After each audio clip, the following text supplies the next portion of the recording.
Nosso convidado, Dr. Júlio Moraes Oliveira, com quem nós vamos então agora conversar sobre o assunto fiador. Doutor Júlio, seja bem-vindo ao nosso Justiça na Tarde, mais uma vez, muito obrigado pela atenção. Boa tarde para o senhor. Boa tarde, Val. Eu que agradeço o convite e estou à disposição de vocês mais uma vez. O nosso assunto é a figura do fiador numa transação, doutor Júlio. Suponhamos que, no caso, o fiador não queira mais este compromisso. Com quem ele resolve? Tem que ser com o titular, portanto, aí do negócio ou com o credor da transação? Como é que se resolve uma questão dessa? Ou não é tão simples assim, doutor Júlio? Walter, a situação não é tão simples assim. Deixa eu só explicar um pouquinho como funciona a fiança para os ouvintes entenderem. Pois não. A fiança é uma garantia que é concedida em qualquer tipo de contrato. Então, a pessoa vai assinar um contrato, às vezes ela não tem um suporte financeiro interessante para poder cumprir aquele contrato, o credor desse contrato exige um fiador. Então, a fiança é uma garantia. Então, essa relação do fiador é uma relação entre o fiador e o credor do contrato. Então, numa hipótese que a gente tenha essa discussão de exoneração, por exemplo, da fiança, ela só vai poder acontecer se o credor do contrato autorizar a exoneração dessa fiança. Se ele não autorizar, a pessoa fica obrigada pela fiança até o final do contrato que ela assinou. Tá, então o compromisso não é com quem realmente assumiu, no caso aí, o negócio, ou seja, não é o titular do negócio, é o credor da transação. Exatamente. Apesar da gente ter a relação, normalmente, o fiador é uma pessoa conhecida, um parente, uma pessoa que tem uma afinidade com o devedor, a relação jurídica que é assumida é com o credor e não com o devedor. E isso traz uma série de problemas, inclusive posteriormente, né, quando essa fiança dá algum problema, e aí aquelas pessoas que se tornaram fiadoras normalmente costumam, inclusive, se indisponibilizar com o próprio devedor, né, tendo ajudado ele aí num primeiro momento. Entendo. Quer dizer, quando a transação dá errada, como é que fica a situação do fiador? Fica mais complicada a situação do fiador do que do titular da transação, doutor Júlio? Boa pergunta, Walter. Infelizmente, a situação do fiador é extremamente mais complicada do que a do devedor do contrato. Recentemente, inclusive, o Supremo Tribunal Federal entendeu ser constitucional a penhora do bem de família do fiador, em qualquer tipo de contrato de locação. Então, isso significa da seguinte forma: se você é fiador de um contrato e o devedor desse contrato não paga o contrato, o credor vai executar você e você pode ter o seu bem de família, que é o seu único imóvel de moradia, penhorado para poder pagar uma dívida de uma outra pessoa que você afiançou. Então, a gravidade da fiança é muito séria, a pessoa tem que ter muita consciência na hora de ser fiador de alguém, porque a repercussão disso pode ser extremamente ruim do ponto de vista patrimonial. No caso, no caso aqui, o rigor da lei, ela salta sobre o devedor do contrato e alcança o fiador, ou sobra também para o devedor do contrato, doutor Júlio? Aí, Walter, depende do tipo de contrato, mas normalmente, quase todos os contratos de fiança que eu já vi, o fiador ele renuncia ao chamado benefício de ordem. O que é esse benefício de ordem? Benefício de ordem é a seguinte situação: se o devedor não paga, através do benefício de ordem, o credor deveria primeiro executar o devedor para depois ir no fiador. E quando você tem um contrato em que o fiador renunciou a esse benefício de ordem, o credor já pode cobrar diretamente do fiador sem passar pelo devedor. Então as pessoas muitas vezes ficam revoltadas com esse tipo de comportamento, mas elas só vão perceber que assinaram isso depois que o negócio dá problema. Então lá no contrato tem lá uma cláusula renunciando a esse chamado benefício de ordem, e aí o credor pode cobrar diretamente do fiador toda a dívida que foi assumida. Assinar o contrato, ou seja, neste ato, ao fiador é explicado tudo, as consequências, caso no caso aí, o devedor do contrato não cumpra com as suas obrigação, com os seus deveres, quer dizer, tudo é explicado item por item para o fiador ou simplesmente, não, eu confio, portanto, aí no meu amigo, no meu parente, pode deixar que eu assino, enfim, exige-se da autoridade que, de certa forma, está ali, né, produzindo este documento, informar todos os detalhes para o fiador, ou não é bem assim também, doutor Júlio? Não, isso não acontece dessa forma, não. Normalmente, Walter, os contratos de fiança são feitos por imobiliárias, por exemplo. Sim. Então já são contratos que a gente chama contratos de adesão, padronizados. Sim. E aí o consumidor, a pessoa que, né, o fiador que vai lá aderir a esse contrato, normalmente assina sem discutir Nem as lê. cláusulas contratuais. E às vezes nem lê também, né, doutor? Não lê, exatamente.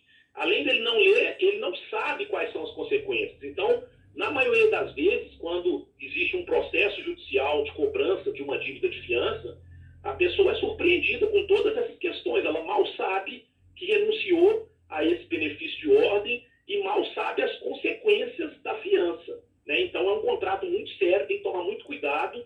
E, geralmente, a pessoa faz para ajudar alguém e, no final das contas, essas pessoas acabam, muitas vezes, se tornando inimigas até em função desse contrato que não foi quitado.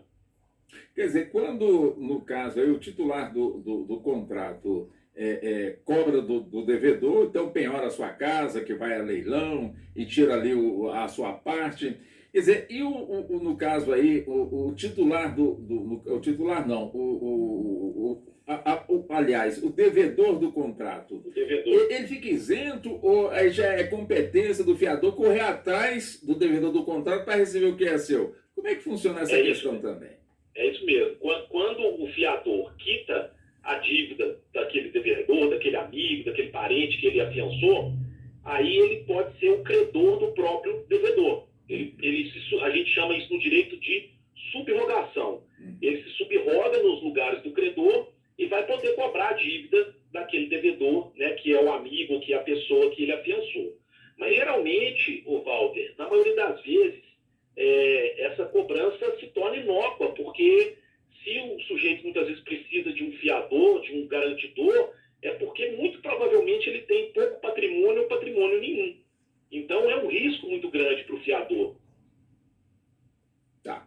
Agora, diante dessas dificuldades todas, ainda há transação de que exija a presença do fiador, doutor Júlio? Ou existem já a figura do seguro, de alguma forma, poupa, no caso aí, a pessoa de pedir a um parente que seja o seu avalista numa transação? Hoje em dia existem instrumentos, principalmente bancários, que são alternativos à fiança, né? Uhum. Você vai a uma instituição financeira, geralmente a instituição financeira se torna seu fiador, né? Então hoje a gente tem vários instrumentos aí disponíveis no mercado que substituem essa figura do fiador, mas muitas pessoas ainda continuam usando o instrumento da fiança, porque o acesso ao crédito, ao banco também não é uma coisa tão simples assim. É mais fácil eu procurar um primo, um tio, um amigo, do que eu ir lá no gerente do banco e conseguir esse benefício. Então, é uma situação que acaba ainda acontecendo com muita frequência no mercado. Eu entendo. Agora, a questão, né? E qual a orientação que fica, né? Ou seja, a pessoa que está ali sendo abordada por um parente, ou então aquele amigo do peito, né? Que sempre foi uma pessoa muito séria, muito honesta, não quer dizer que a pessoa que deva seja, portanto, desonesta. Às vezes, por conta de uma dificuldade, acabou entrando, portanto, nessa situação.